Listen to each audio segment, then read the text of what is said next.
सुनी, बोला की. ते पॉकेट मध्ये 3890 रुपये आहेत बघ, ते व्यवस्थित ठेव.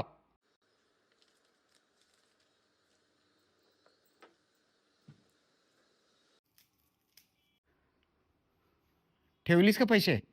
होय, ठेवले की कपाटात. पैसे काढली तर नाहीस ना?